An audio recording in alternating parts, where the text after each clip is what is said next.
Welcome to the Developing Dads podcast. Episode number I swear that 39. I swear, Neil, you're going to get more excited the next time you do an intro to a podcast. Like it's like we've just sort of entered into some sort of like reading room library, and Neil's like, "Welcome, Gordon. Welcome What's to happened? the Developing Dads podcast." You still there? Oh, you're back. Your face is frozen, but your audio's back. Is it? Oh, right. Now you've frozen. Riverside is shit. It's so bad, isn't it? It's like we're trying to, we'll get to keep rolling, Neil. Screw it. Like I'm not doing it again. But yeah, we use we've been trialing like different softwares and stuff and whatnot, and you know, Riverside as a package is pretty incredible, isn't it, Neil? Like you get two high quality recordings.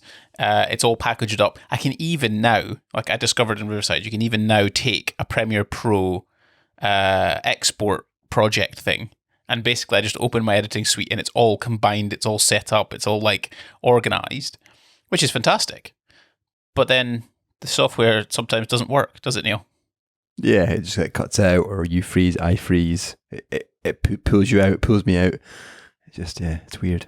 And when you've recorded like a podcast for half an hour, that's when it's really annoying, because you've just captured a whole bunch of gold and then it's just crashed on you, which sucks. Yeah. I mean, last week we had issues, but hopefully this week we can get through it in one episode, because it's Sunday evening and we've got a deadline to make. Yeah, I know I'm being a bit funny about the deadline, and no one actually cares. Like whoever's actually listening to this probably doesn't give absolutely two hoots whether or not we upload on a Monday. But I don't know, it's something about me and consistency, because that's what breeds, I think, success to some extent, doesn't it? Is like if people really just focused on the processes of, I don't know, working towards a marathon or getting a six-pack, focused on those and then consistently executing on them every single day, every single week, every single month, then success is kind of a byproduct of that, isn't it? Yeah, I think you're right. It kind of goes back to what we were discussed about setting big goals. Like you're better off just setting a process goal and being like, I'm going to turn up each day and I'm going to run a mile, and then by the end of the year, I've done 365 miles of running. Yeah, good maths. But I know, I'm on fire on a Sunday evening. That kind of leads us out nicely into our podcast today, doesn't it, Neil? Do you want to finish off an introduction before I interrupted your rather downplayed type of intro that you usually go with?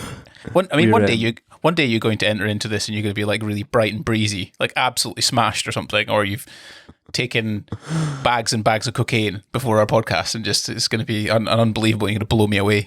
Yeah, I mean, I'm looking at the selfie view and I feel a few years older. I'm a bit hungover, but anyway, on this episode 39, we're going to be discussing what our retirement looks like.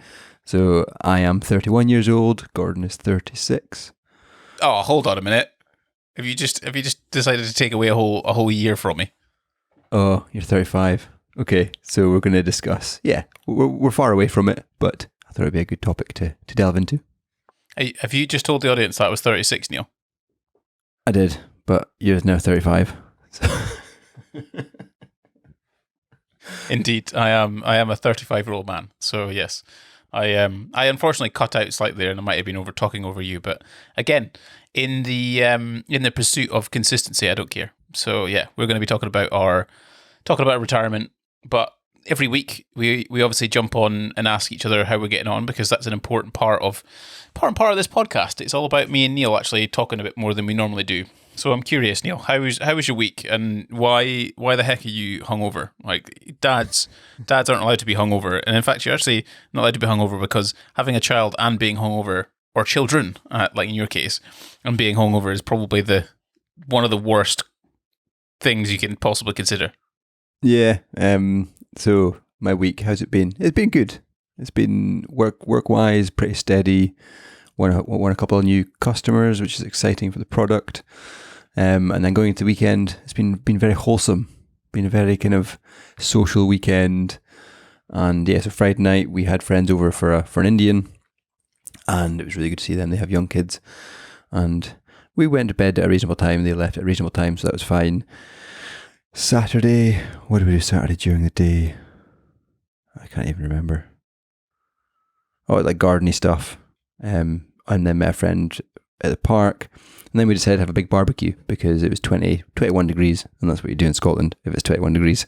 So we ended up inviting, I can't remember how many adults, 3 or 4 families, lots of children. And it went on till 1 a.m. So yeah, it was really good. I mean, it was all local kind of friends and family, so they could walk home, and or short drives. But yeah, we kind of let the kids flake out in the sofas, the beds, and all the kids were sleeping by like 10 o'clock, and the parents just stayed outside having beer and alcohol. And then I called it a night. I was like, it's 1 o'clock. I'm done. So we packed up, but it was really good. It was nice. It was kind of the first time we've had that kind of late night party thing in our house. Our kids seem a good age for it now. They seem to volunteer going to bed. Didn't put pajamas on. Didn't brush teeth. Broke all the rules. But for one night. One of those parts there I'm quite interested in. Did you just tell people to leave, Neil, when you said I'm calling it a night? Did you just like hold up a sign saying get out? Open the door. No, I just said I'm heading to bed. And then everyone decided to leave. Yeah, I mean, I think we're all parents. Like, we all knew what we were getting ourselves into in the morning. And then my lovely wife let me go away in the morning with a friend who was also out at our barbecue. We went swimming in the sea at 8 a.m. So that was a nice... It's such a weird thing to do that you just wouldn't have done when you were 20, Neil. Like when you were hungover and you were 20, you'd have just been hungover and 20. Now you're like, I'm going to set example to my children. I'm going to wake up with a hangover and I'm going to go and swim in the sea because I'm a man and I'm an adult and I can. I felt good. So, yeah. And then today I just potted around. Parents came over for dinner. They're back from Greece. I don't know if you know they're in Greece, Gordon. Mum and Dad went to Greece. Oh, lovely. Yeah, I got back. Yeah, I think they did tell me, actually. That's not true. I think they did tell me that they were going to Greece. It just shows how much I take interest in our parents. So yeah, they had a good time. Invited them over for dinner, had fritas, and kids went to bed at like 6:30 at night, which is early, all knackered. Yeah, it was good. How's your week been? You've been busy. Like we've struggled to get a podcast recorded. It has been. This is, I think, since shifting into freelance with Ali, it's kind of, it's taken its time, and I've just been kind of like putting feelers out and seeing what I can kind of work and can come across, and just generally, like, this is just what happens, right? It's just a time thing, and it'll be the same in most relationship service-based industries where ultimately you've just got to put feelers out, work on clients, talk to them, see what's happening.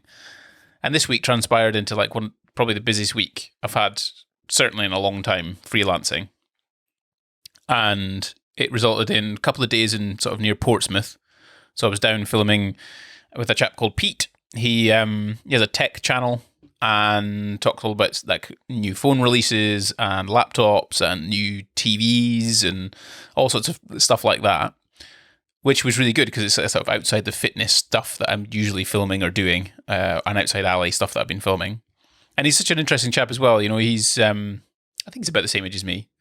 But he sort of bought and sold an IT company, or sold an IT company, set one up, sold it, does consultancy stuff on how to like build an IT business and how to manage an IT business and all that kind of thing. And then also has this YouTube channel and stuff. And, I wouldn't like reveal what he does or whatnot, but it's just amazing to think that sort of just under 50,000 subscriber YouTube channel, how much of an impact you can have on your life by doing that. He makes a very good living just on 50,000 subscribers on YouTube. And everyone's like, no, you got to have like thousands and it's really hard and whatever else. But he's able to do that because he's very good at, spreading income across lots of different things like affiliates, and there's a bit of AdSense here, there's a bit of coaching stuff there, there's like sponsorship deal stuff here, and there's lots of stuff going on, and it's amazing. And I think it was really actually quite inspiring, and it was really fascinating to be around. And I think that's why I love about having a service-based industry job like personal training or this thing. You meet so many amazing individuals You know, in my personal training time, I would have never met these types of people. I'd have never, had conversations with managing directors of JP Morgan or guys that have sold like businesses for £150 million. I used to train a guy who sold his company that used to say if you got a text message from Facebook to confirm your number or whatever else, he facilitated that, and he sold that business for like a lot of money. Yeah. And I just wouldn't have met these people. So it's amazing. I had a great time. 2 days, long days. They were tough. It was like I was up at 5 o'clock, drove to sort of the Portsmouth area, which isn't too far away from me. But then you're filming all day, and then you come home, and then the next day it was the same kind of routine, filming again all day. I didn't have to edit the footage, which is kind of quite nice. But it feels quite weird because I'm editing it as I'm filming it, and I'm very used to the kind of content creator mindset where I'm filming it and editing it at the same time. So that's different, but it's kind of similar to what I did with Ali. And then Wednesday I had daddy daycare. So as you know, Neil, that's a full-on day for anybody. Job. And I think it's quite funny actually, because I'll tell people it's like Wednesday's daddy daycare, and if anyone's a father, they're just like, yeah, that's cool. Don't worry about it. they know how that's going to kick in and what that's going to be like. So that was good, and I'm thoroughly enjoying having sort of one-on-one time with Olivia. I think it's not only making me feel more confident as a dad, because like Laura takes a huge amount of the burden of Olivia. She is thinking constantly about her new clothes that she needs, new shoes that she needs, like stuff that she needs in her bag, new nappies, like anything and everything. Laura is pretty much thinking about constantly. So she shoulders a huge amount of that burden. But at the same time, what happens, I felt like, is it's then all done for you, rather than it necessarily being something in which you know what's going on.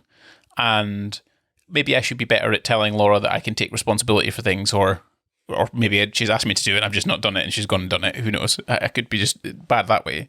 But when it's just me and her, it's my responsibility. It's up to me to get it done. It makes me feel more confident in terms of if certain situations happen or certain things happen, that kind of stuff. I don't know if you ever felt like that when you had your little ones.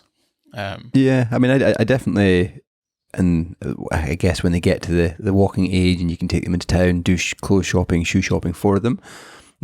Previously, maybe it's just a mum thing, but I did it all the time. But now I can take Isla and I can buy her clothes and her shoes, and it feels nice, feels good. Yeah, it does, doesn't it? And that's felt very good. So the Wednesday thing, thoroughly enjoyed it, and I'm continuing to do 1 day a week where I take Olivia. It does show how little time I have now, because I'm trying to do other stuff. And then on Thursday, I was filming some fitnessy bodybuilding content up in Wigan. So that was actually quite fun. I really like the chap. Never worked with him before, but we're working on sort of YouTube stuff, which is good. Really, really good. Wigan's an interesting place, not going to lie. First thing that I saw when I came off the train was about 4 or 5 plain-clothed police officers stopping a bloke and just asking him what he's up to and why is he looking so shifty. So I was like, oh, that's good. That's good. And then on Friday, I was with Ali all day.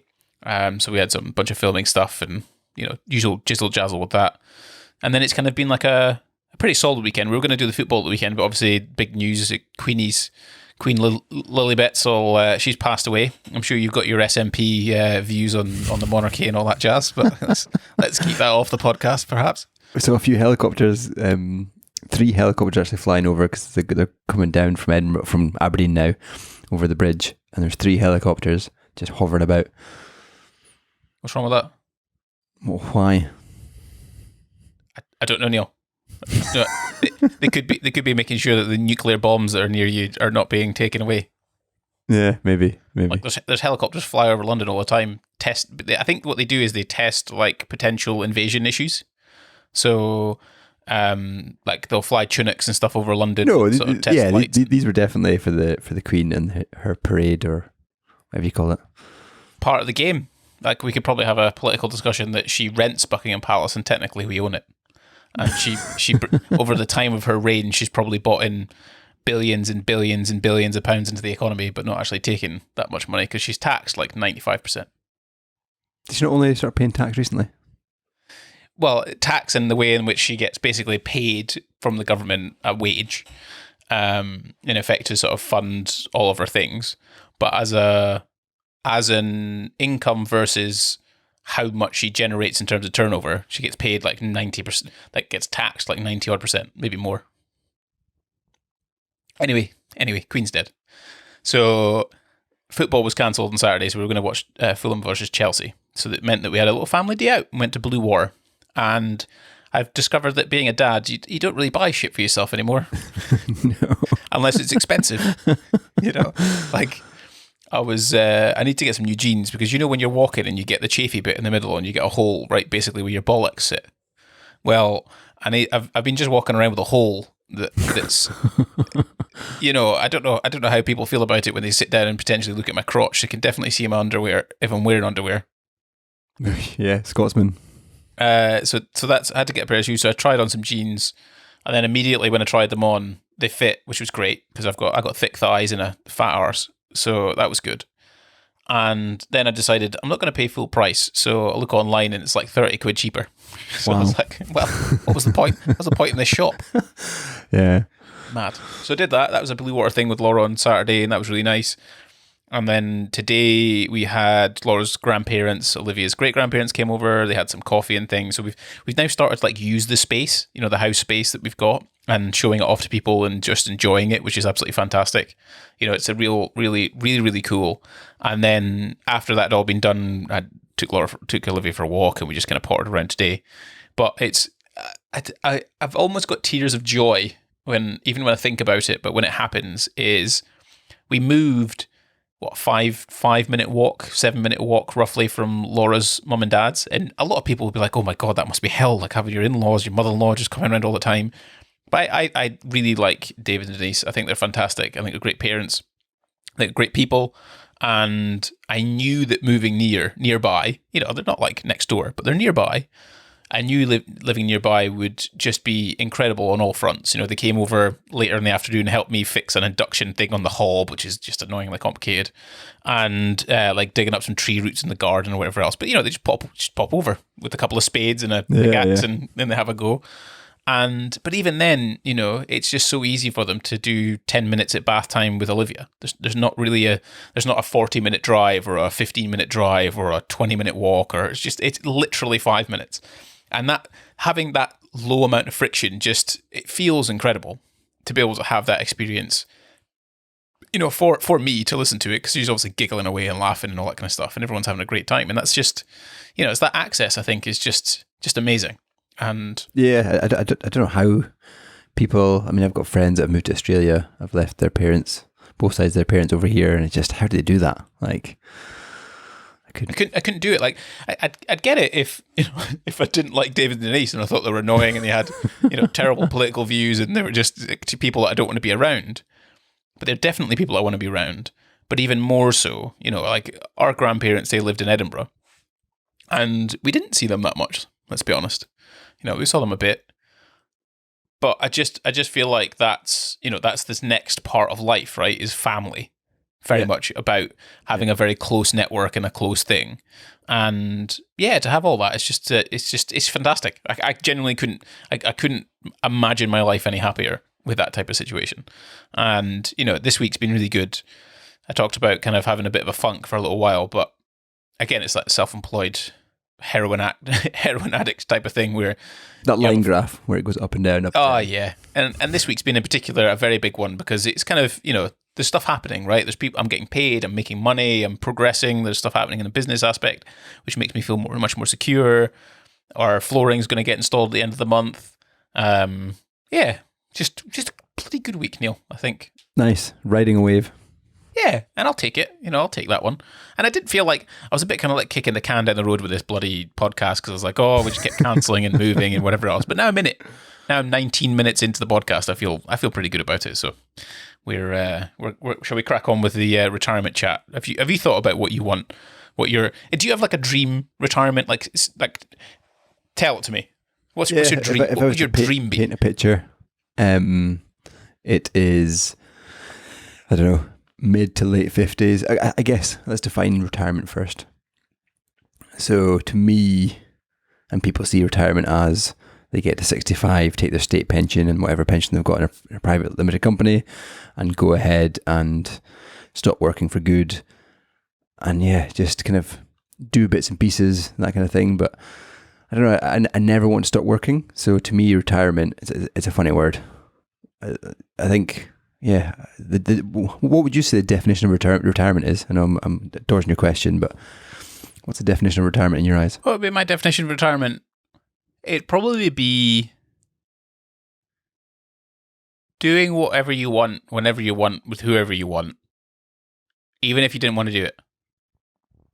Like just do whatever. Like there's literally, there's no holds barred. Almost in a sense of an ultimate freedom. Yeah. There's your overheads are covered. Your income is nearly infinite until the day you die. The only thing holding you back is, I don't know, nothing really. It's like your imagination, perhaps. That's the only thing holding you back. That's to me is retirement.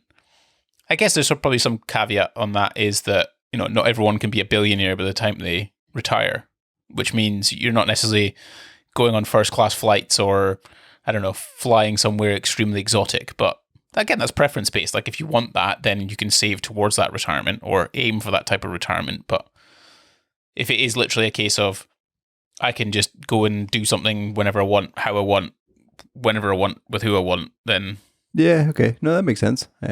That feels So like if I take that definition, this is going quite tangible, but I'd love to have 2 places to live. So hopefully own them outright, but one in the middle of nowhere, maybe Isle of Skye, maybe in the kind of the west of Scotland, in the Isle somewhere, and then one in a city, whether that's Edinburgh, but definitely in Scotland, I can imagine myself. But 2 places where I spend a few weeks, a few months there in a remote place, and then come over into the city life would be nice.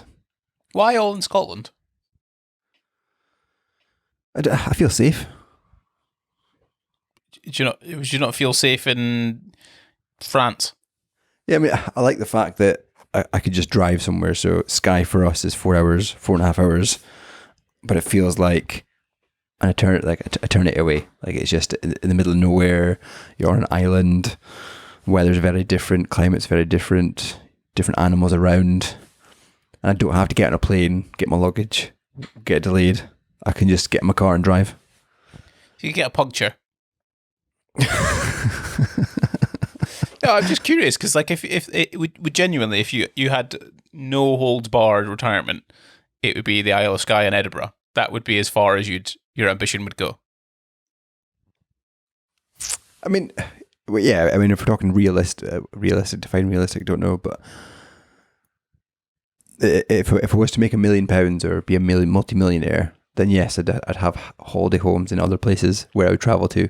But if I was just to live my life roughly how I'm living just now in terms of seeing my income and what I'd expect to earn when I'm that age, then yeah, I think I'd just stay in Scotland. I'd holiday. I'd go to places abroad, but I'd like my 2 places in Scotland.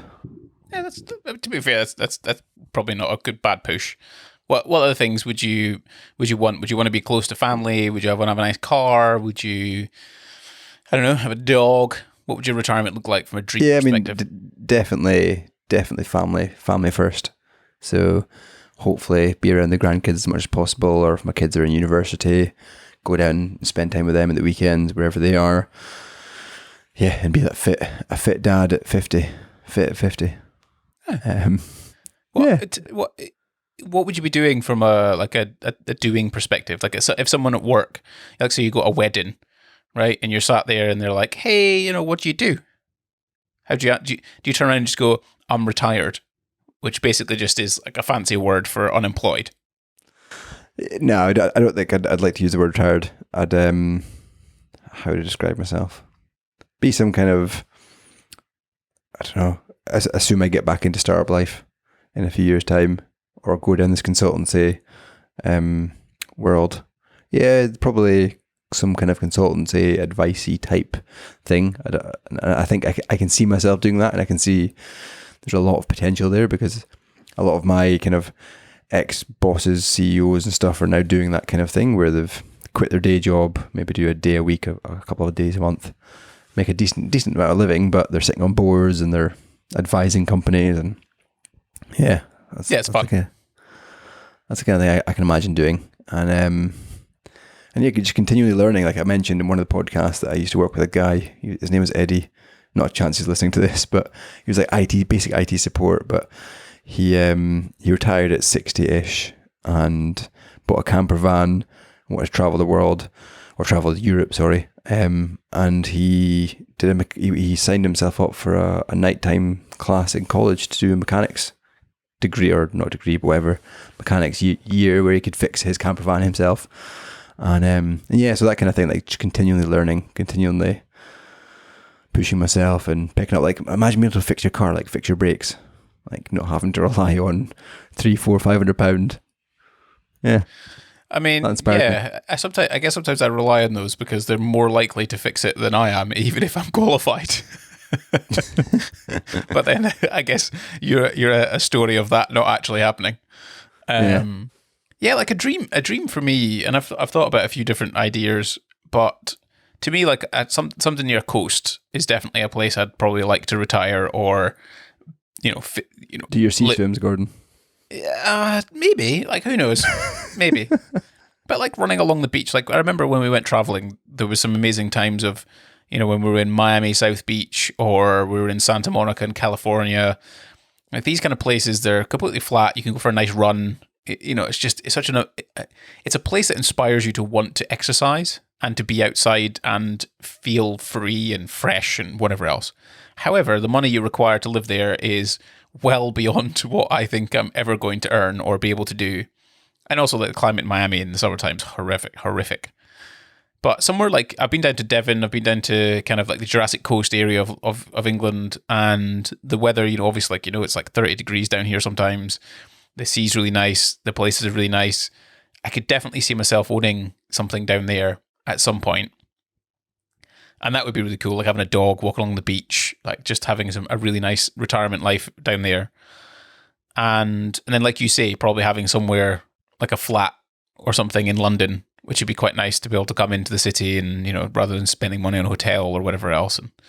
But equally, like, maybe not the place in Devon, because like my long-term idea on housing situation and living somewhere is basically where I've got my two properties now, one I rent out, one I live in. And in 10 years' time, so I will be 45, where I'll either sell both of them and then buy the big family home that's, the 5-6 bedrooms detached somewhere in Surrey that's, really nice, great entertainment space, that kind of thing. Or but like keep the two of them, rent one out, and then buy another one. So I've got 3 properties. But at the end of all of that, I'm fully expecting to have a bunch of cash sat in these properties, right? Big assets, big amounts of money in the bank account. And when I'm retired, kids are gone, right? They're out the nest. They've gone and done their thing. They're enjoying themselves. Like, I'm not going to live in a house that's mortgage free that's £1 million. Yeah, there's no point. It probably will be. I'll be lucky enough in a position to probably own a home that's worth £1 million in my lifetime. And I'm going to sell it and take the cash out, either rent somewhere, or I'm going to buy a flat, or just, I want to be cash rich when I'm older. So that's one thing. And then the other dream is, I quite fancy owning a coffee shop. Just a little coffee shop that doesn't make much money, but maybe I'll get up at 7 a.m, open the coffee shop at 7:30, 8 o'clock. It shuts at 3. Do you know what I mean? Like that kind of thing. Maybe it's only open 3 days a week, but it serves the best coffee. I can go off around the world and sort of sample all these coffee because it's a business expense. Like I can make fine cakes. That's a good dream. Yeah. So then it's like, if going back to your house thing, would you not want to keep a big house for? I mean, I'd love to have aspirations of, like William and Julia, my in-laws, are currently doing this. Like when we go to Skye, it's a relatively small house. There's a caravan we can sleep in as well, but they've got 3 grandkids and their daughter and me, obviously, all on one roof, all in a cozy house, and it feels awesome. Like, would you not want all your kids, all your grandkids under one roof? Yeah, that sounds really good. That sounds really good. But here's the thing. How many times a year do you do that? Yeah, I know. 5? Maybe. Probably 2, let's be honest. So you're sat there with a house, you're sat there with like 6 figures to 7 figures cash, right? And if you think about it, £1,000,000, if I'm doing quick maths in my head, £1,000,000 lasts you 20 years if it's earning no interest and you're paying yourself £50,000 a year. Like that's a lot of money. Like and that's a good life on 50 grand, right? It's a good life. If you just had £50,000, it could support 2 retirees, and you could be up living somewhere else. It's a lot cheaper to rent, £500 a month or whatever else, right? But you could do so much. You could go and travel the entire world. You could, at that special occasion when you want to host everyone, you could spend 10 grand in a hotel, and hire the whole thing, basically. Fair play. So I think I just believe that, and I'm not necessarily qualified to say this, but when you're retired, it feels like you should be cash rich. If you've only got 10, 15, 20 years left of your life, why do you have assets apart from things that are giving you pleasure? Like the newest iPhone, or I don't know, a nice car. Like screw it, like spend the money. But I don't want a house that's £1,000,000 and all the money's just sat there in it and I'm not enjoying it. And equally, like the kids thing, right? The money, I could give them 100 grand each if I've got 2 kids and still have 800 left over. And that's lasting 15 years, Yeah. So that would be my dream aspect of things. And I guess, the coffee shop aspect is kind of like it's a bit of a lifestyle business. I like coffee. It gives me a purpose to wake up each day. I'm not expecting it to make a particular profit. It just kind of turns over. I enjoy it. Friends come round. A community-based thing. That could be fun. Yeah, I mean, there's definitely something to say that to have a plan for your retirement. And I don't know why. Yeah, I mean, there's old people out there that we know, not naming names, maybe you can tell, but they're just not doing much. They're kind of living. They don't have much routine. They're just kind of going day by day. And interestingly, my mother-in-law, but she might listen to this. She's listened to a couple. But she's recently retired and she's trying to find a new hobby. She's looking at maybe going into pottery and getting a kiln and like doing stuff like that. And I think trying to keep yourself busy. So me going into consultancy and advising businesses a few times a month, it keeps that network, keeps your head going, and it's not necessarily high intensity and doesn't hurt your bones or muscles. But yeah, there's something to be said. I think you're going to live longer, probably less likely to produce or get dementia and Alzheimer's and all that kind of stuff. Do you think people who are like entrepreneurial or people that are self-employed are more likely to have that type of attitude that you just mentioned versus people that have been employed their whole life? Because you get employed by a company for 25 years, you get your paycheck every month, you maybe get a 10% pay rise every so often, and then you're retired, you get your payout, and then you get your end of life pension or whatever else. You haven't developed that mindset of drive and looking for new things and willing to experiment, or the confidence to want to do that, really, to be honest, over those years. So do you think? Yeah. I wouldn't say that it's definitely like self-employed vs employed, but I think I'd probably take a correlation between somebody that's moved around jobs. So for me, I've worked in 3 or 4 different companies, and I've moved around because I want to climb the ladder, or I want to get more responsibility, or I want to do more things.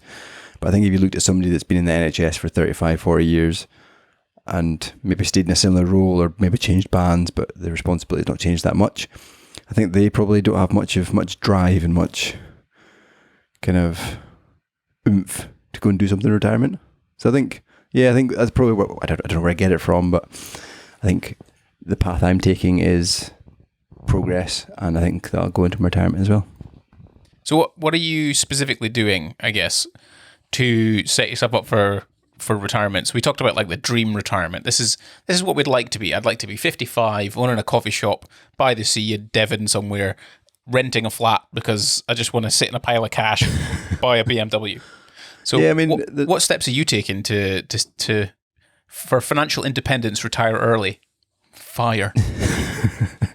I've definitely heard that, and I've definitely read the book Die With Zero, which kind of links to loads of different calculators and stuff. Haven't done the calculators yet. Did kind of put it on my to-do list, but for whatever reason I haven't. I guess the most tangible thing I'm doing is putting money in my pension. And I've been doing that religiously since I started working when I was 19, 20 years old with the NHS. And yeah, I manage my own pension, so I put it in the funds I'm interested in, and I kind of flex my contribution depending on where life's at. If we've got a newborn or twins coming on the way, that contribution might be low, but right now it's a bit more higher. So do you like maximize your like matching pension contributions? So, like some companies will do 5%. Do you do 5%, or do you do the minimum? Like, what do you do? No, so my company match up to 7, and I do 7. Yeah, it's good. So 14% is going into mine. And I've got full, like I take full control over it, so you can have it self-managed or have it managed for you. But I manage it myself, and yeah, I mean, it's performing well. I think I'm forecasted to be of a decent or retirement at 55, 56, if I keep contributing the same as I am at the volume I'm going. Not bad. Anything else you're doing? Towards retirement, I mean, we're putting into a stocks and shares ISA. I guess that could be viewed as retirement, but it's probably going to be used as maybe a big family holiday when the kids are older. Don't know. Yeah, I think that's it. Okay. I know you've got a long list, Gordon. Well, I kind of. I think it's my situation's more complicated than yours. Like, it's kind of quite easy for you to be like, right, company does 7%. Because it's like with Laura, she asked me, what should I do? Again, I'm not a financial advisor. That's important to say. But she was like, what should I do? And I was like, well, if match their contribution, like do the maximum contribution that you can make. And if they match it, that's fantastic, because it's just tax. It's so tax efficient to invest into your pension. Huge, in fact. And because I'm a limited company director, it means that I can basically offset some of the corporation tax aspects of things by putting it into my pension. So I pay like £400 a month into my pension from my company up to, say, close to the end of my financial year. And then whatever my books say, I'll be like, right, let's dump a whole bunch more cash into it. So that just kind of does. And like you say, I do a self-invested pension. So in effect, I choose the lowest charged fees funds that I can possibly get. So that's like Hargreaves Lansdowne, and I think it's like a Vanguard. I've got a Vanguard FTSE tracker, and I've got a Vanguard All Shares World Cap something or other tracker as well. So they kind of invest in both of those, and it means that I'm paying super low fees. I think we had this discussion as well about it, where you've got fund managers, and then they invest in the fund. So you get fund manager fee, and then you have the fund fee. And if you go over, like, I don't know what it was like 50 years, I think I did some weird rudimental calculation. It's like you're paying about 30 or 40 grand in fees over the course of like your entire savings. Yeah. Which is a lot. Like, that's a lot. For them not doing much, because I don't do much with it. I look at it maybe every 6, 12 months, 18 months maybe sometimes. And it just sits there, and I think there's definitely financial advice that I don't take much financial advice. I'll maybe speak to a couple of friends that I know work within that kind of industry, or I'll sort of follow some accounts that just talk practical sense. And I think I can't remember what the name of it is. It's about personal finance, but it's about, like, basically he says, like, invest early and often. Like, don't worry about dips and crashes and drops and all that kind of thing. Like, none of that matters. Little and often for a long time.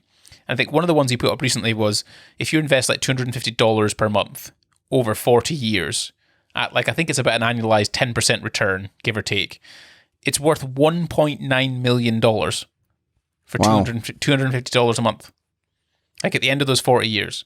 Like, that's a lot. That's a lot of money. And that's just investing it. That's not you with your property amounts. It's all that kind of stuff. So I guess from my retirement perspective, I've got my pension thing that I invest into, and Laura does hers, and then the stocks and shares ISA aspect of things. Like, I think get 20 grand a year free each. So we just kind of like put money into those when we can and want to. We've kind of basically spent all of those bar one, because of the fact that the house has cost so much money. But there's one kind of just sat there taking over.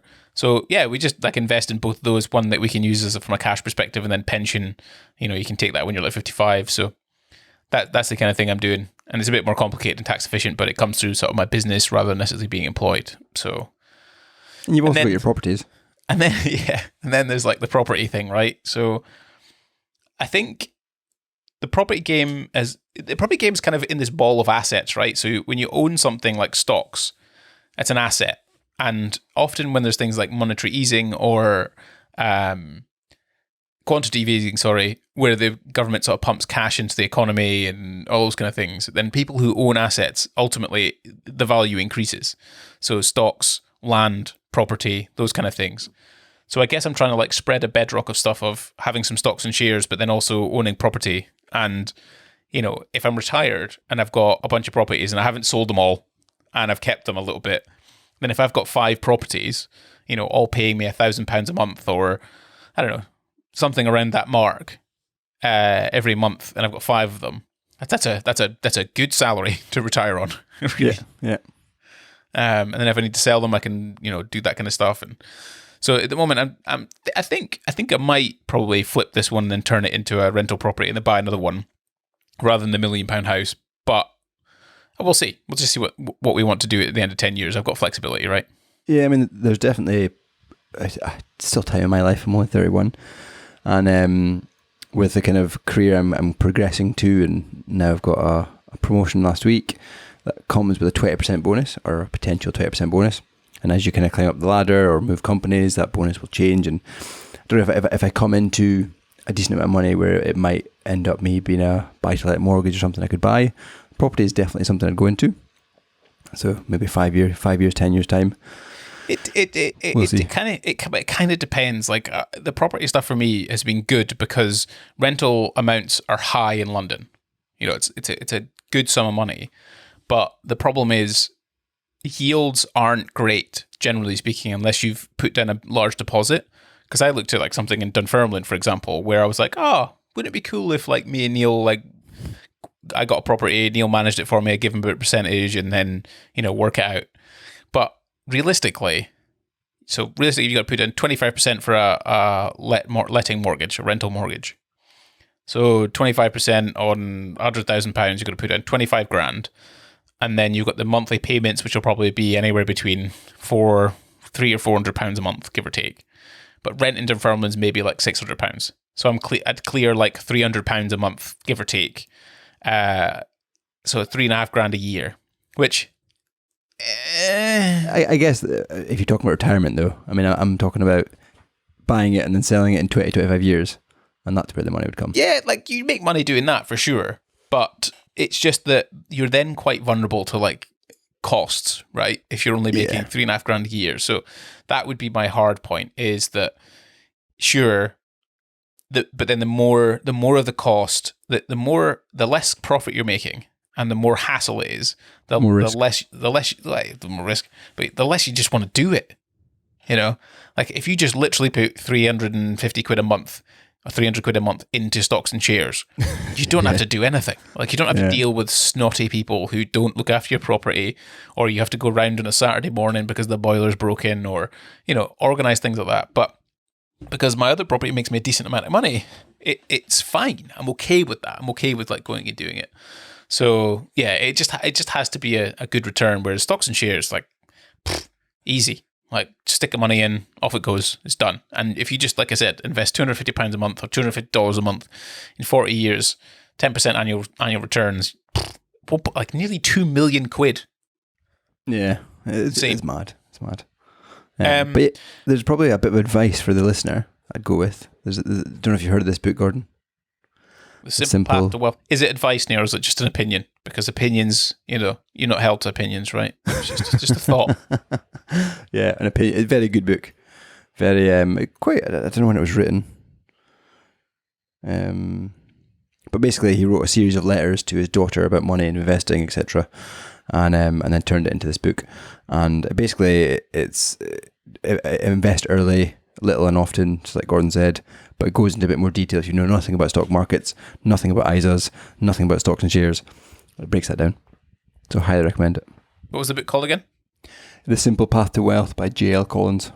Simple Path. There you go, ladies and gentlemen. Go off and buy that book, and you'll learn $2 million by the end of 40 years. But it is like that. It is pretty simple as that, really, isn't it? It's a case of just keep putting money away, and it's incredible how it adds up. And I wish I'd done it earlier.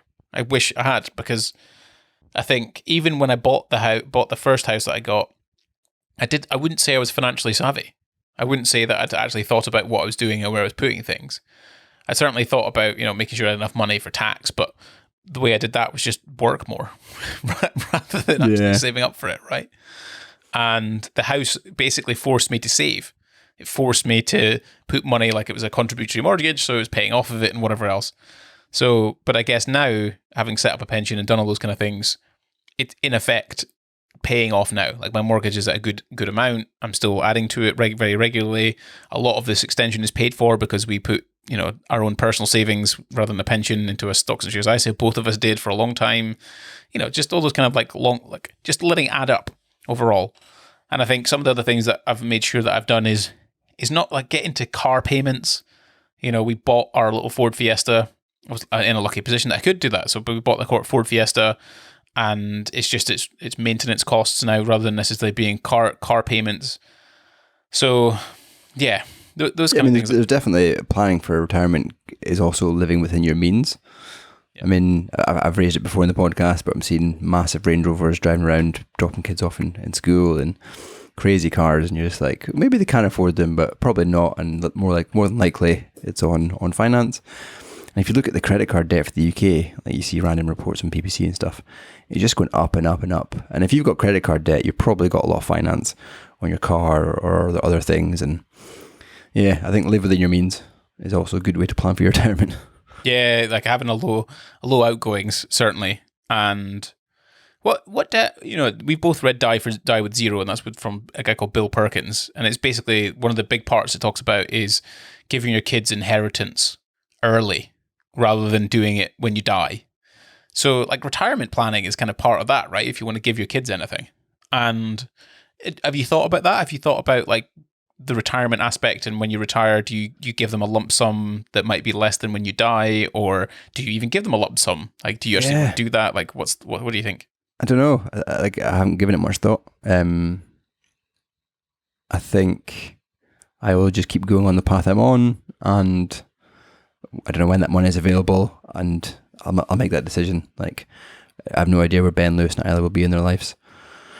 So, yeah, I don't know how I feel about it yet.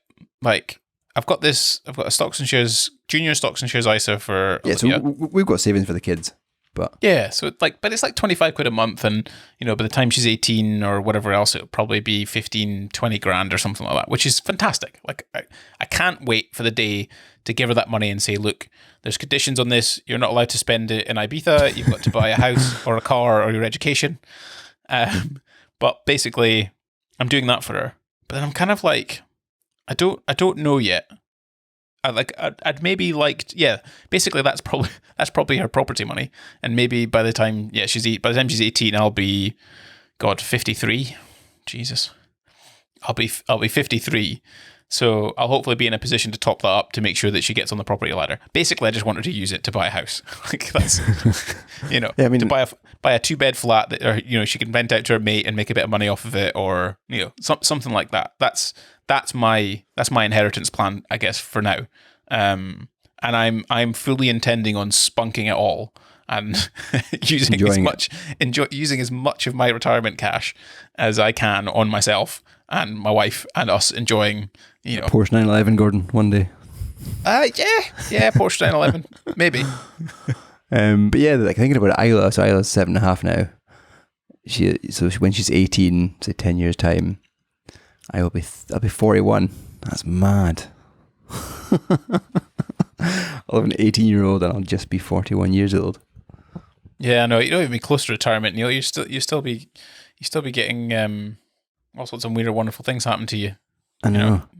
I'm going to a 40th birthday party next Sunday. What kind of friends do you hang around with?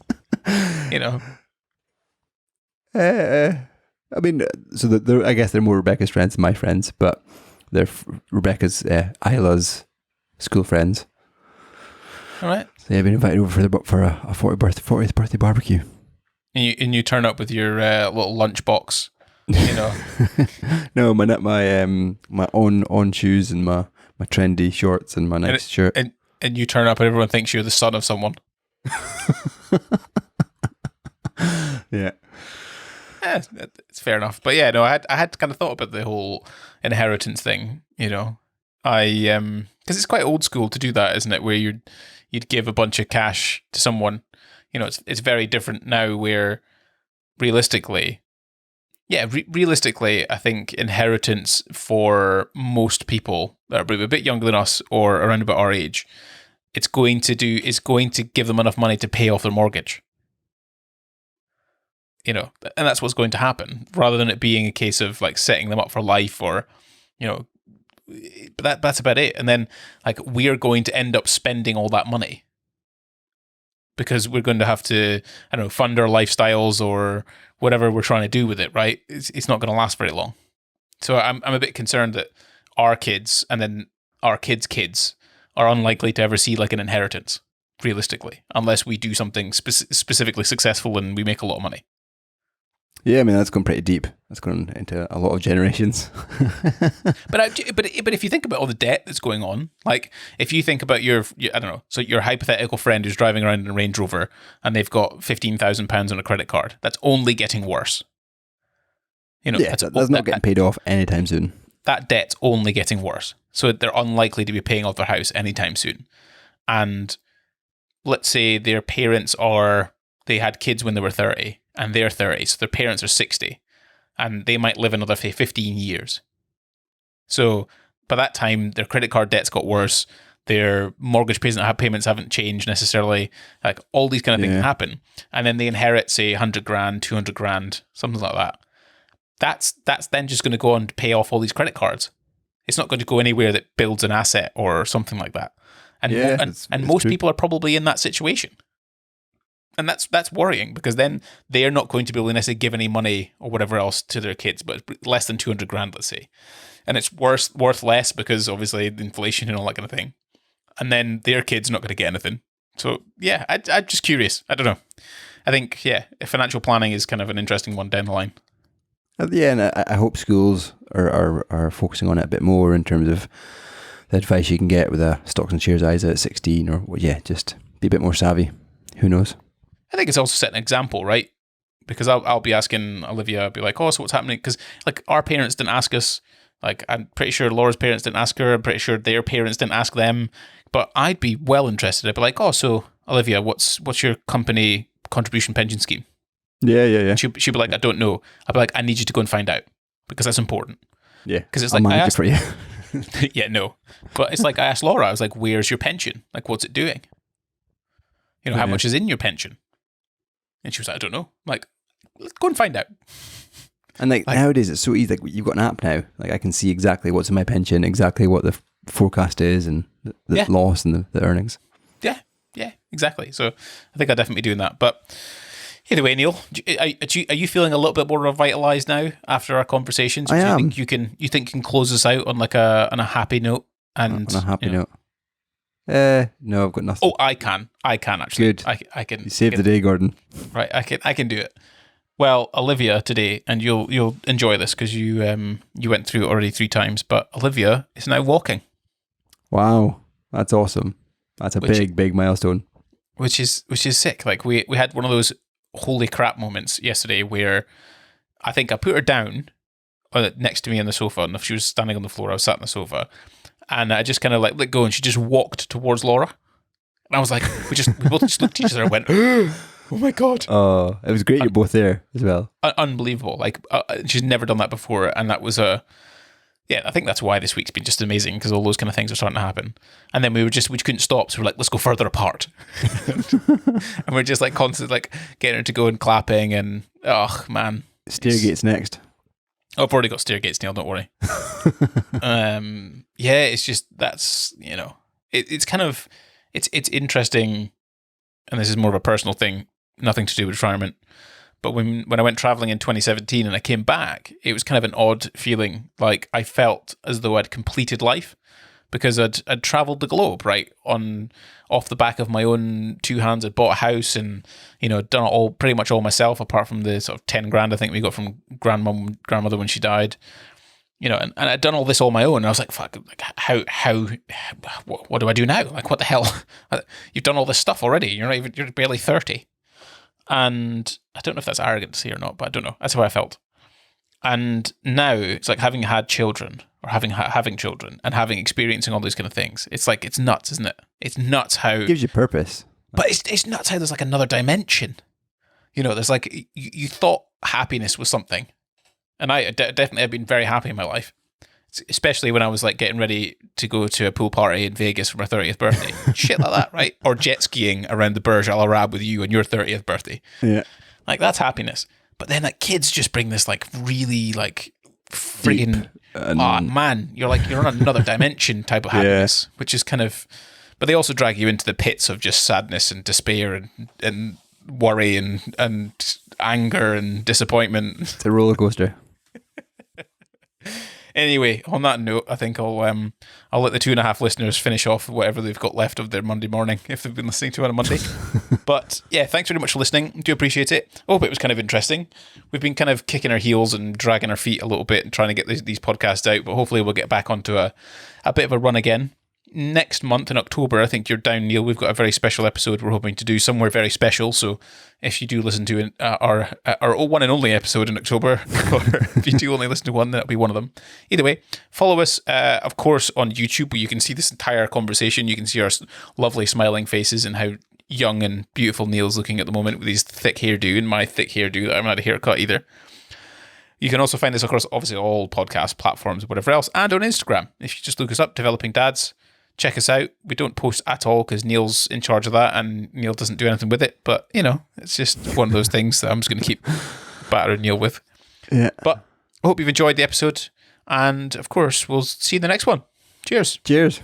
Goodbye.